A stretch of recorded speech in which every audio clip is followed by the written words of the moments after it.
जब हम देखते हैं कि जब मौसम यहाँ पे चेंज हो जाता है फ्रॉम समर टू ऑटम या autumn to winter, there is an abrupt change in the temperature. एक तो टेम्परेचर कम हो जाता है और सेकंड जो एटमॉस्फेयर में ह्यूमिडिटी होती है वो कम हो जाती है, जिसकी वजह से हमारा जो हमारा रेस्पिरेटरी सिस्टम होता है, जो सांस की नलियाँ होती हैं, उसमें एक इम्यून सिस्टम होता है बेसिकली, जो हमें इन्फेक्शंस एलर्जीज़ के अगेंस्ट प्रोटेक्ट करता है।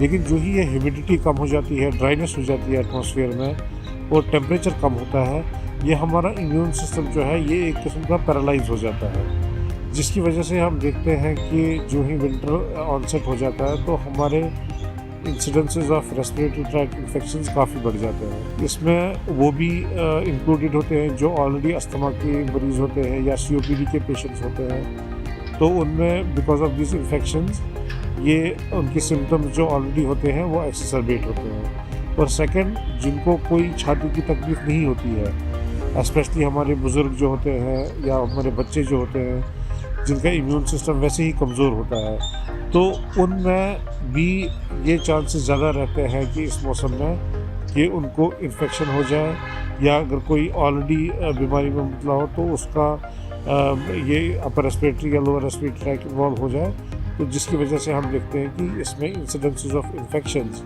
इवन एलर्जिक डिसऑर्डर्स भी जो है उनमें भी इस टाइम हम देखते हैं कि उनके सिम्टम्स में भी इजाफा हो जाता है जब ये हमारा मौसम यहाँ पे चेंज हो जाता है। पहले तो वो कैटेगरी वाले पेशेंट्स हैं जो ऑलरेडी चेस्ट डिजीज़ में मुबतला है, जैसे एजमेटिक्स हैं, जैसे सीओपीडी पेशेंट्स हैं, तो उनको सबसे पहले मैं यही कहूँगा कि जिन भी डॉक्टर साहिबान से वो ज़ेर इलाज है, तो उनसे एक कंसल्टेशन ले लें before the onset of winter.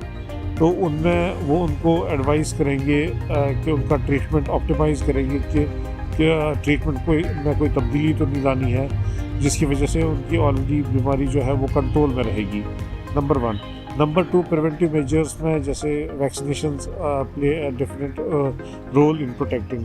जैसे फ्लू वैक्सीन हम करते हैं, क्योंकि हम देखते हैं कि ड्यूरिंग विंटर मंथ्स सबसे कॉमन वायरल इन्फेक्शन होते हैं, जिसमें इन्फ्लुएंजा एक अहम रोल प्ले करता है, तो इन्फ्लुएंजा वैक्सीन उनके अगेंस्ट प्रोटेक्शन दे सकता है। इसके अलावा जो हाई रिस्क पेशेंट्स होते हैं उनमें नमूनिया के जो बैक्टीरियल न्यूमोकोकल वैक्सीन होता है उसको हम कर सकते हैं, जो प्रोटेक्शन देगा। और थर्ड, प्रोटेक्टिव मेजर्स, कि अननेसेसरली अगर कोई पेशेंट है जो चेस्ट डिजीज़ में मुबतला है या जिसका इम्यून सिस्टम कमज़ोर है, तो अननेसेसरली उसको बाहर नहीं आना चाहिए, उसको कपड़े वगैरह ठीक ठाक पहननी चाहिए और अननेसेसरी कोल्ड एक्सपोजर से अवॉइड करना चाहिए। और सबसे ज़्यादा इम्पॉर्टेंट मैं एक बात कहूँगा कि विंटर्स में हम देखते हैं कि हमारा जो फ्लूइड इंटेक होता है, पानी पीने का जो ये होता है, वो बहुत कम करते हैं हम।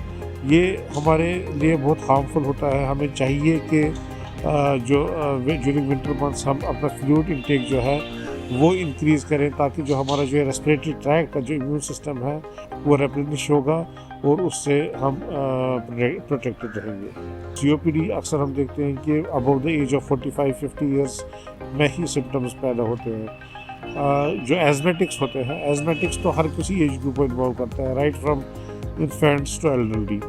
हम देखते हैं कि बच्चे जिनकी इम्यून सिस्टम वीक होता है और हमारे एल्डरली पीपल जो है जो इम्यूनो कॉम्प्रोमाइज्ड होते हैं, तो उनमें भी हम देखते हैं कि विंटर्स में ज़्यादा चांसेस होता है इन्फेक्शन होने का, जिसकी वजह से उनमें सांस की प्रॉब्लम पैदा होती है। ब्रेथलेसनेस के तो मल्टीपल कॉजेज़ हैं, देखिए breathlessness is just a symptom, it can be A indication of many disease. और मैं ये भी कहूँगा कि सांस फूलना एक रेस्पिरेटरी सिस्टम का ही सिम्टम नहीं है। अगर किसी को हार्ट की तकलीफ़ है, हार्ट फेलियर है, एरिथमिया है, उसमें भी सांस फूल जाती है। किसी का हीमोग्लोबिन कम है, ब्लड कम है, वो भी एक वजह हो सकती है कि उसकी सांस फूले। या किसी को कोई न्यूरोलॉजिकल तकलीफ़ है, किडनी की तकलीफ़ है, तो इनमें भी सांस फूलना एक सिम्टम हो सकता है। जो हम सीओपीडी या अस्थमा के मरीज़ में देखते हैं, सीओपीडी इज़ बेसिकली जिसमें हम लंग्स डिस्ट्रॉय होते हैं ड्यू टू एबनॉक्शियस गैसेस और एबनॉक्शियस मटेरियल इन द एयरवेज। सबसे बड़ा कॉज होता है इसमें स्मोकिंग। इसके अलावा जो हमारा एयर पोल्यूशन जो होता है, that can also be a very important cause जिसकी वजह से हम देखते हैं कि लंग्स में परमानेंट खराबी हो जाती है और वो सीओपीडी में लीड करता है।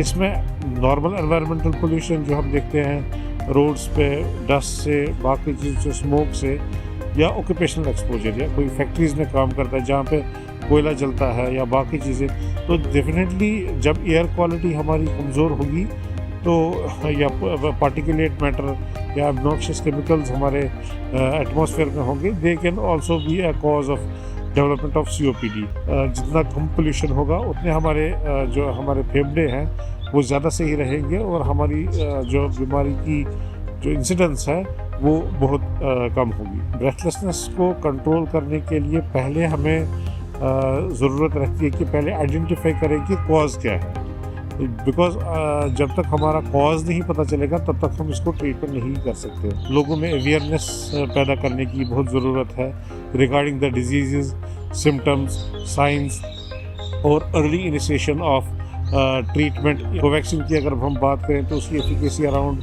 75 to 80% दिखाई गई। कोविशील्ड की भी अराउंड 70 to 75% कोविशील्ड की एफिकेसी दिखाई गई। तो all the vaccines are effective. Vaccine हमें प्रोटेक्शन नहीं देगा अगेंस्ट इन्फेक्शन, लेकिन वैक्सीनेटेड जो पर्सन है उसमें ये श्योरिटी रह सकती है कि वो सीवियर डिजीज़ में मुबतला नहीं होगा, उसको हॉस्पिटलाइजेशन की ज़रूरत नहीं पड़ेगी, या डेथ्स जो हैं डेथ्स उनमें ऑलमोस्ट निल होती है। हम इस टाइम देख रहे हैं कि एडमिशन्स हो रही हैं या डेथ्स जो हो रही हैं वो उन्हीं पेशेंट्स में हो रही हैं जिन्होंने बिल्कुल वैक्सीन नहीं लिया होता है। तो वैक्सीनेशन ने हमें काफ़ी सेव किया है। तो सिचुएशन में ये कहूँगा कि कंट्रोल में ही है, लेकिन हमें एहतियात बरतने की अशद ज़रूरत है इसमें।